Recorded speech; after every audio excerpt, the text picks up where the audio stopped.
कांद्री येथे handle lock करून मंडई पाहण्याकरिता गेलेल्या इसमाची मोटरसायकल चोरीला गेल्याची घटना उघडकीस आली आहे।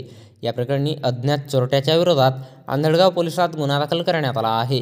मोहाडी तालुक्यातील हिवरा येथील वीरेंद्र वरकडे वय 27 वर्षे याने दिनांक 8 डिसेंबर 2024 रोजी सायंकाळी 6 वाजता दरम्यान मौजा कांद्री येथे आपली हिरो कंपनीची स्प्लेंडर प्लस मोटरसायकल क्रमांक MH40 BP 3189 ही कांद्री येथील BDCC बँकेच्या समोर हँडल लॉक करून ठेवून कांद्री येथे मंडई पाहण्याकरिता गेला असता त्याची मोटरसायकल कोणीतरी अज्ञात चोरट्याने चोरून नेल्याची घटना उघडकीस आली आहे।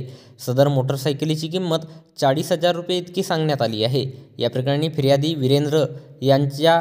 वीरेंद्र वरकडे यांच्या तक्रारीवरून पोलीस स्टेशन आंधळगाव येथे दिनांक 10 डिसेंबर 2024 रोजी गुन्हा दाखल करण्यात आला असून या घटनेचा पुढील तपास पोलीस हवालदार लांजेवार हे करीत आहेत। तर याबद्दलची माहिती भंडारा जिल्हा पोलीस दलाच्या वतीने दिनांक 11 डिसेंबर 2024 रोजी एका प्रसिद्धीपत्रकाच्या माध्यमातून देण्यात आली आहे।